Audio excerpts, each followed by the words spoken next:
നമ്മുടെ മക്കൾ മൊബൈലും ലാപ്ടോപ്പും ഉപയോഗിക്കുമ്പോൾ മാതാപിതാക്കൾ പലപ്പോഴും അതൊന്നും ശ്രദ്ധിക്കാറില്ല. ഇടയ്ക്ക് മക്കളുടെ ഇൻസ്റ്റഗ്രാം, ഫേസ്ബുക്ക് അക്കൗണ്ടുകൾ ഒന്ന് പരിശോധിക്കണം. അവരുടെ സൗഹൃദങ്ങളെക്കുറിച്ച് മനസ്സിലാക്കണം.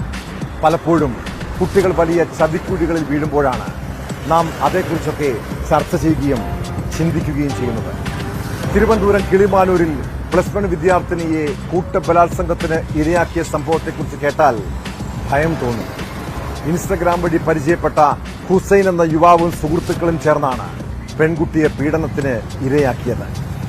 ലഹരി മരുന്ന് നൽകിയാണ് പീഡിപ്പിച്ചതെന്നാണ് പോലീസ് നൽകുന്ന വിവരം.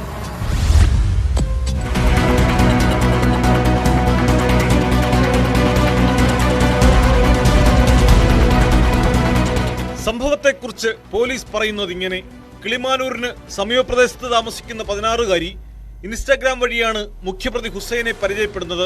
ഹുസൈന്റെ ക്ഷണപ്രകാരം പെൺകുട്ടി കഴിഞ്ഞ ശനിയാഴ്ച അർദ്ധരാത്രി വീട്ടിൽ നിന്ന് പുറത്തിറങ്ങി. ഈ സമയം ഹുസൈനും സുഹൃത്തുക്കളും ചേർന്ന് പെൺകുട്ടിയെ കടത്തിക്കൊണ്ടു പോവുകയായിരുന്നു. ആളൊഴിഞ്ഞ റബ്ബർ പുരയിടത്തിലെ ഷെഡിലെത്തിച്ച് പെൺകുട്ടിയെ പ്രതികൾ മൂവരും മാറി മാറി പീഡിപ്പിച്ചു. പെൺകുട്ടിക്ക് ലഹരിമരുന്ന് നൽകുകയും കയ്യിലുണ്ടായിരുന്ന മൊബൈൽ ഫോൺ നശിപ്പിക്കുകയും ചെയ്തു. പീഡനത്തെ തുടർന്ന് പെൺകുട്ടി ബോധരഹിതയായി. കുട്ടിയെ വീട്ടിൽ കാണാതായതോടെ രക്ഷകർത്താക്കൾ കിളിമാനൂർ പോലീസിൽ പരാതി നൽകി. പോലീസിന്റെ അന്വേഷണത്തിൽ ഞായറാഴ്ച രാവിലെ 11 മണിയോടെ റബ്ബർ തോട്ടത്തിലാണ് പെൺകുട്ടിയെ കണ്ടെത്തിയത്.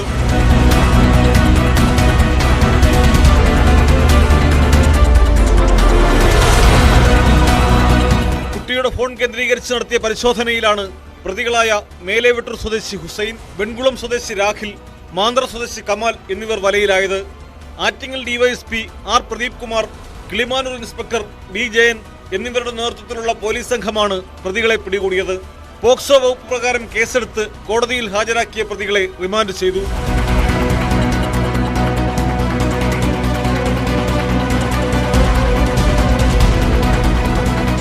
ന്യൂസ് 18 ആറ്റിങ്ങൽ.